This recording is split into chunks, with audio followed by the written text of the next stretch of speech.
Welcome to the Wolfpack Fitness Podcast with your host, Adrian Wolf. I'm a PhD student in interdisciplinary health sciences with a master's degree in kinesiology and a bachelor's degree in psychology. I've been a fitness coach for over 10 years and I've trained everyone from everyday gym goers to kids to Division I collegiate and professional athletes. My mission is to provide you with actionable knowledge in the areas of fitness, nutrition, stress management, and psychology to help you live your best life every day. Let's get to the show. What's going on, Wolfpack? Welcome back to another episode of the Wolfpack Fitness Podcast with me, your host, Adrian Wolf. If you're liking the content I'm providing, please pause this episode, follow my podcast, and submit a quick rating if you're listening on Spotify, or a review if you're listening on Apple Podcasts. And this will help me reach more people. I want to thank you for continuing to listen and helping me grow my podcast. Before I get into the episode, I want to make it known that this podcast is separate from my teaching and research roles at the University of Nevada, Las Vegas. Okay, in this episode, I start off by talking to you about my experiences growing up as an athlete and how I made an active lifestyle a lasting part of my life, and how motivation played a key role in shaping my lifestyle. Then I get into a discussion on the psychology behind motivation and talk a little bit about something called the self-determination theory, what it proposes and how it's related to your motivation to begin or sustain an exercise routine. Then I tie everything together with some practical examples of how key concepts within self-determination theory play out in everyday life, and how you can use them to shape and optimize your own active lifestyle. I finish up with some key questions I want you to consider that will help you maintain your motivation even during the toughest of days. Okay, so motivation. It's an interesting aspect related to exercise that I think a lot about. There are certain defining moments related to motivation that I've noticed throughout my life and training for various goals that I'd like to share with you before I really take a deep dive into the science behind it. I'm going to start off way back in my high school days, and for me that was between 2003 and 2007. I grew up in Chicago and eventually moved out to the southwest suburbs where I played competitive ice hockey in high school. I started playing at the age of 5, and by the time high school rolled around, I was skilled enough to play with the varsity team as a freshman and had quite a bit of playing time in the process. Even though I was pretty good and even helped my team win a state playoff game at the end of the year, something changed within me during sophomore year, and I started to lose the desire and motivation to continue playing as a goalie, even though I had tons of potential to be great. Interestingly enough, when my junior year came around, I decided that I wanted to try playing as a forward, meaning I would have to drop down to the junior varsity squad. I hadn't played as a forward since I was a kid, but something within me needed a change.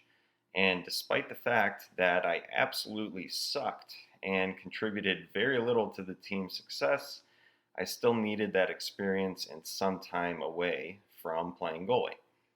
Even though I got that experience, my desire to play hockey competitively after high school was still dwindling, and sometime during that junior year, I decided that I wanted to pursue a career in the Navy and get into the Navy SEAL program. Even though I decided to make that career decision after high school, I still had one more year to go, and despite playing hockey as a forward for that junior year, I actually went back to playing goalie my senior year, and I came back with a renewed sense of motivation, despite knowing that I wouldn't be playing in college after I graduated. I was the starting goalie that year. We had a record of 18-2 or something like that, and we made it to the championship series where we unfortunately lost 2-1. It really sucked to lose my final competitive hockey game, and I still think about it sometimes, but I'll have to get over it at some point. Anyway, the first main point I want to make here is that I was probably more externally motivated to continue playing hockey for as long as I did, meaning the motivation came from somewhere else outside of me rather than a deep desire to do it because I loved it. Now, don't get me wrong, I loved playing hockey and I still play recreationally today, but something shifted around that sophomore to junior year time frame where I was way more motivated and excited about a career in the Navy rather than a potential career as a hockey player. So I started doing research on what it took to get into the SEAL program and what kind of shape I needed to be in to succeed. And I really started to train hard my junior year by doing lots of bodyweight exercises like push ups, pull ups, squats, sit ups, and running. I actually didn't learn until later how important resistance training would be, but the training I was doing was sufficient to start getting me prepared for what was ahead. And it also had a tremendous impact on my conditioning for hockey. So I was pretty motivated and excited to do this training in the beginning, but it didn't take long, maybe about a year, sometime during my senior year, for that initial excitement and motivation to start fading a bit, and for my days to start becoming a grind, specifically in the early mornings. In fact, I remember the first morning that motivation started to fade, and I thought about quitting and going back to hockey or doing something else. I had an early morning swim scheduled, and I just did not want to get out of bed. And I started making the typical excuses. What are you doing? You don't need this in your life. Why are you doing this? What are you trying to prove? Go try something else. And that was the first time I really started thinking about quitting. But there was something deeper within me this time that got me out of bed and kept me on that path again and again. Also, I really started to learn more about what it meant to be disciplined. Although, admittedly, I don't think I truly learned about how important unrelenting discipline was until a couple years into my time in the Navy. Since that first morning of second guessing my decision to pursue that career path, I internalized my motivation, and despite the many temptations to quit and try something different throughout the coming years, I saw that path through until the Navy told me that I wouldn't get into the SEAL program and I ran out of opportunities.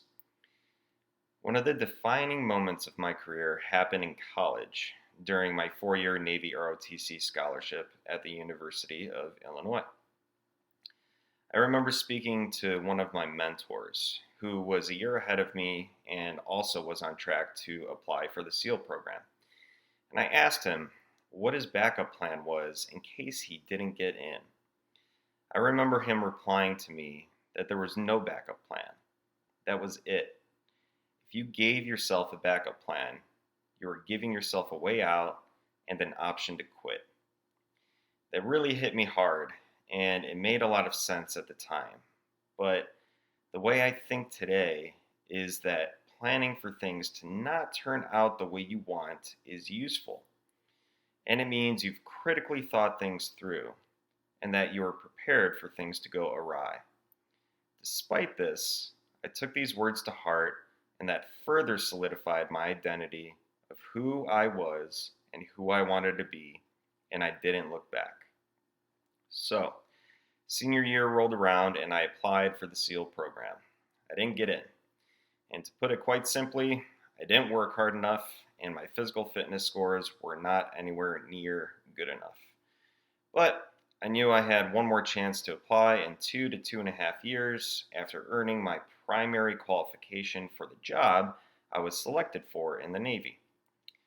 To be honest, I'm glad I didn't get selected right out of college because I know I didn't earn it. I spent too much time at parties and social events and too little time on my fitness, even though it was above average. But above average wasn't anywhere near good enough. The following 2.5 years in the Navy gave me a much better perspective of how hard I would actually need to work to earn a spot in a SEAL training class.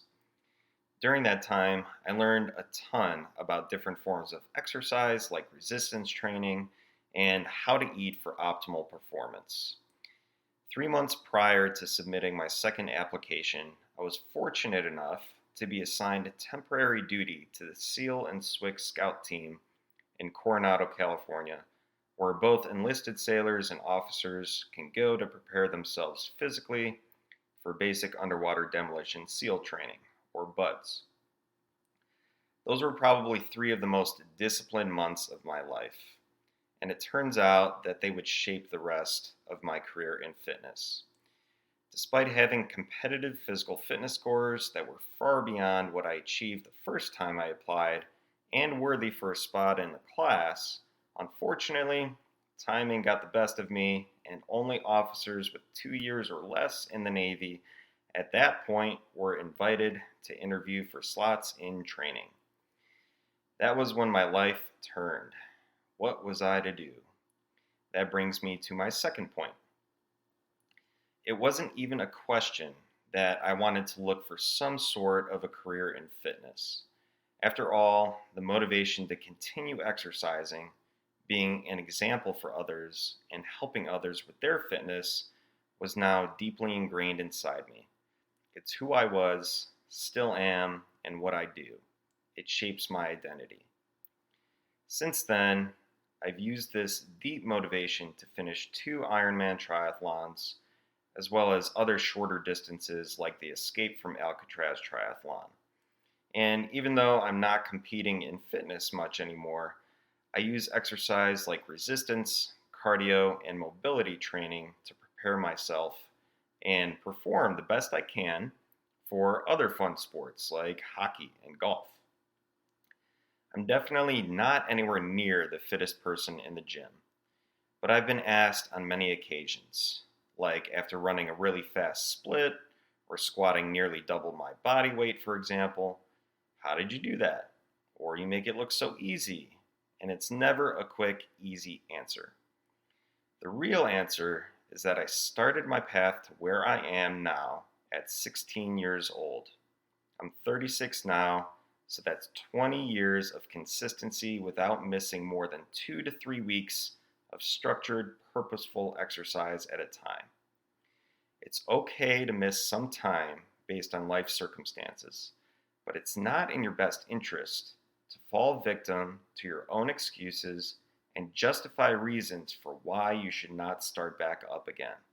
Where I'm at now with my health and fitness is a result of many failures, lessons learned, and having the courage and discipline to see things through despite the uncertainty of the outcome.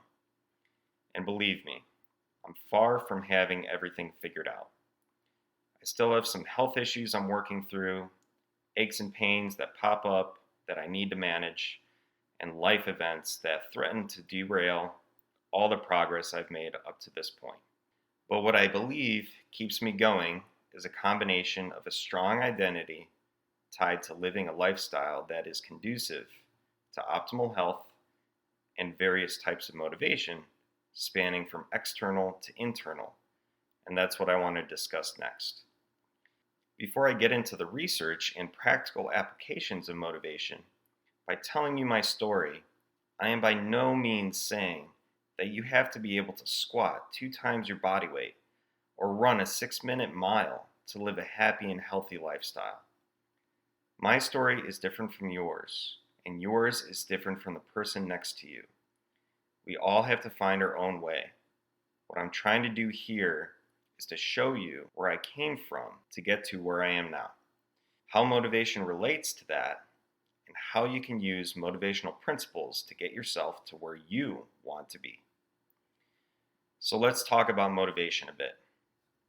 There's a theory in psychology known as the self-determination theory, which proposes that motives, also known as regulations, reside along a self-determination continuum and specifies the psychological conditions responsible for motivational development.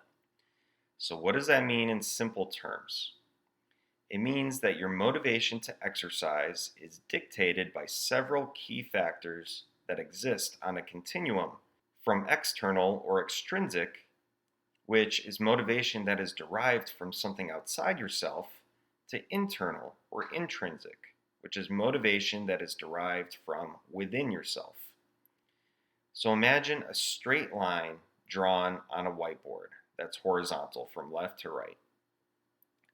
On the far left side, you have extrinsic motivation, and on the far right side, you have intrinsic motivation. And as you move from left to right, you start seeing a shift in motivation from more extrinsic factors to intrinsic factors. I'm going to talk to you about a study on a 12-week exercise program that examined how motivation changed over the course of the 12 weeks soon. But for now, let's keep breaking down that motivation into more specific pieces. There are three main types of extrinsic motivation: external regulation, introjected regulation, and identified regulation. The term regulation just refers to the motives behind why you are exercising. So external regulation lies on that far left side of the self-determination spectrum, and it involves exercising to satisfy an external demand. This could look like you're exercising just to avoid some sort of punishment, like your spouse nagging you every day to go do something. You basically just feel forced or pressured to do it, and you don't want to hear about it every day, so you go do it to avoid confrontation. Introjected regulation is similar to external regulation, but lies just to the right of it on the continuum, and it involves feeling coerced to exercise in order to avoid negative feelings or to support conditional self-worth. This could look like you're exercising because you will feel guilty if you don't. You hear about other people exercising and you feel like you should or ought to be doing it, but it's not inherently enjoyable to you. So, you go do it to avoid these feelings of shame or guilt. Identified regulation is the next step to the right along the continuum, and it refers to participating because you value the important benefits associated with exercising, even though it's still not inherently enjoyable to you. This could look like you beginning to go to the gym to ride the bike for 30 minutes a few times a week because you know it will improve your blood pressure and triglyceride levels, even though you don't find it particularly enjoyable. But you still go because of the benefits it provides. This point along the continuum is actually where you begin to transition to more of a self-determined or intrinsic type of motivation, but you're not quite there yet. So that leads me to intrinsic regulation. This is a type of motivation that lies on the right side of the continuum, and it refers to action that stems from a voluntary choice to exercise for the pleasure, satisfaction, and interest derived from the exercise itself. This looks like when you're exercising because you feel a strong sense of accomplishment from it, and you find it stimulating, enjoyable, and meaningful. For example, if you go to the gym to lift weights in the morning because you want to move better by improving your technique, feel stronger, boost your vitality, and you appreciate the effort that's required to achieve these benefits, this is what intrinsic regulation looks like.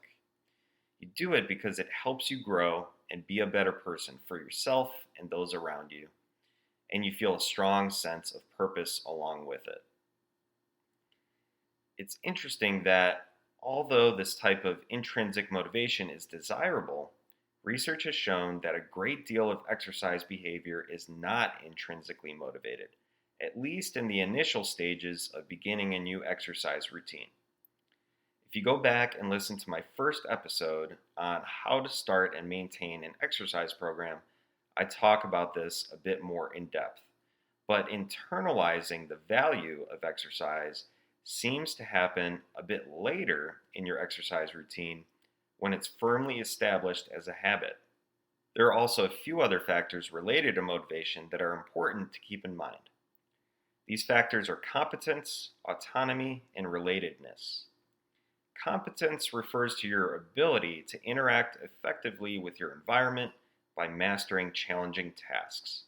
This could look like improving your squat form to the point where your legs aren't as shaky and choppy during the movement, and your joints are in good alignment. Autonomy involves feeling free to choose your own behavior, and more importantly, that your behavior stems from an internal perceived locus of causality, which means you perceive your actions as a result of your own choices, and you feel a sense of control over your actions. Relatedness refers to feeling meaningfully connected to others within a given social environment. This looks like going to group class and having meaningful conversations with others before, during, or after your workouts. So I see these three factors in play all the time when I'm at the gym or I'm talking to others about their fitness experiences. I've seen so many people stop exercising because they feel like they're not doing an exercise correctly, or they feel like they're not getting it or not making any progress. I've seen lots of people leave group classes also because they don't feel a sense of autonomy or control over the workout program, so they don't feel in control of their results. And this is a big one. I've seen many people stop exercising altogether or go to a different gym, even though they've been making progress because they don't feel a sense of relatedness or connectedness to other people they're working out with. It's really not surprising that so many people tend to work out, not necessarily because it's the most enjoyable thing ever, but because of the community they're a part of and a shared sense of accomplishment between people within that community. So I want to get into this study, which was published in 2003 in the Journal of Applied Social Psychology. The researchers wanted to see how motivational factors were related to the participants' adherence to the exercise program. The participants were not particularly physically fit and did not exercise much prior to starting the program. So this is a good sample to look at when we're considering how motivation changes as people begin to make exercise more of a habit. They had the participants complete a 12-week aerobic-based program 3 times per week on a stationary bike. When they collected and analyzed all the results at the end of the study, they found some interesting stuff. First, the participants' perceived competence, that is, how they perceived their ability to perform the program successfully, was strongly associated with intrinsic regulation. This means that as they continued through the exercise program, they gained more confidence in their ability to continue. That's important because I've seen and spoken to many people who have stopped an exercise program after only a month or two because they weren't confident in their abilities, or they felt like they were doing things wrong. This stuff takes time, especially if you're starting from scratch. This was a 3-month-long study, but I recommend giving yourself at least a solid 6 months of consistent, focused effort on an exercise program before you start thinking that a change needs to be made. Another important finding was that both identified regulation, that is, the belief of the value in exercise, and intrinsic regulation were strongly associated with more favorable attitudes toward exercise. This means that if you do your homework, like you're doing by listening to this podcast, and learn about the endless value of exercise, and you feel a sense of personal fulfillment from it, your attitudes towards it, even though it's difficult, will be more positive, and you will be more likely to sustain it. The last interesting finding is that over the course of the 12 weeks, the participants' feelings of relatedness, that is, how connected they felt to the activity, in conjunction with identified and intrinsic regulations, increased significantly, along with an increase in VO2 max, which is a measure of aerobic fitness and health. In the context of this particular study, these results mean that if you stick with an exercise routine for at least 3 months, you will tend to understand the value of exercise, increase your relatedness to the exercise. This can look like doing a group fitness class, or walking with a friend, or playing a recreational sport with friends, and it will be more enjoyable and stimulating to you. This means that you will tend to maintain motivation in one form or another and stick with your routine for a longer period of time. Now, motivation is a bit more complex than saying you're motivated in just one of the subcategories of extrinsic motivation or you're solely intrinsically motivated. The self determination theory is just that. It's a theory and a model for helping you understand where your motivation comes from, and it can come from a combination of these factors, not just one. For example, going back to my original story, I can identify a variety of motivations playing a part in my athletic and fitness related progression from childhood to where I am now. When I was a kid, I believe some of my motivation came in the form of external regulation. I went to play hockey and soccer because I had to, right? My parents took me to the ice rink and soccer field, so I had to play, or I might have gotten scolded. At least that's what I think. Mom, if you're listening, you can tell me if I'm wrong. But I believe I also experienced a lot of intrinsic regulation for a long time. I played the sports because I loved them and they were fun, and I derived a ton of pleasure and satisfaction from them. Well, how did that change in high school? My strong intrinsic drive for hockey started to diminish a little, and I feel like I had a bit more of the relative percentage of that motivation move towards introjected regulation, or continuing to play because of the feelings of guilt associated with not playing and letting my dad down, even though my pure enjoyment of it started to dwindle and I was highly competent. But then things started to shift towards fitness and exercising to prepare myself for Navy life. And a lot of my motivation came from a mix of identified regulation, where I started to do really difficult workouts because I knew the benefits of them, but I can't say I really enjoyed the sufferfests that I put myself through. And also intrinsic regulation started to surface the longer I stayed with that sort of lifestyle.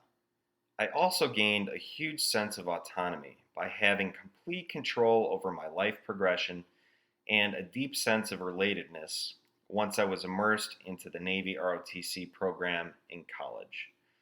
So you can see how you can shift between different forms of motivation throughout your life based on what you're doing, but you can leverage each one to your advantage if you're aware of them. But like I said before, having the discipline to do what needs to be done is extremely important as well on those days where motivation just doesn't seem to come to the surface. To be honest, I believe that if your motivation is strong enough and mostly intrinsic in nature, that it will always be deep within yourself, waiting for you to demonstrate the discipline that's needed to bring it to the surface once again. Okay, here's your action item for the week. I want you to start thinking about where your motivation comes from. I included the types of extrinsic and intrinsic motivation in the show notes for you to reference. Ask yourself these questions, and based on your answers, see if you need to do some deeper soul searching to make any necessary changes to your current lifestyle, like starting an exercise routine or making modifications to your current exercise routine. Here are the questions. Is your motivation mostly extrinsic or intrinsic? If it's extrinsic, is it coming from someone else? If it is, what do you need to do to start directing that motivation towards the right side of the continuum toward intrinsic motivation? If it doesn't stem from someone else, is it stemming from your knowledge of the value of exercise, even though you don't enjoy it? If so, in what way can you make your exercise more enjoyable? And if your motivation comes from deep inside you with a strong sense of purpose and you've been doing it for years, take a second to acknowledge that, appreciate it, keep doing your thing, and continue to learn so you can continue to optimize your lifestyle. All right, that's all for today, Wolfpack. If you're liking the content, please follow and rate the show on Spotify or leave me a review if you're listening on Apple Podcasts. I would also love for you to leave me a comment about any additional topics you would like to learn about in the areas of fitness, nutrition, stress management, or psychology. You can also find me on social media on Instagram at Coach_A_Wolf and YouTube at Wolfpack Fitness. Thanks for listening. Go get your action item done and tune in for the next episode. Take care.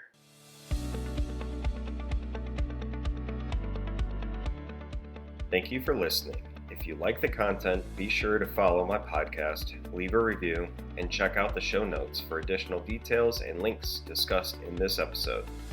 My mission is to provide you with actionable knowledge in the areas of fitness, nutrition, stress management, and psychology. It is often said that knowledge is power, but I like to say that knowledge applied is even more powerful. Take what you learned today and find a way to apply it to your lifestyle so you can continue living your best life.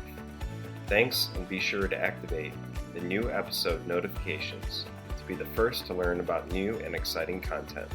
See you next time.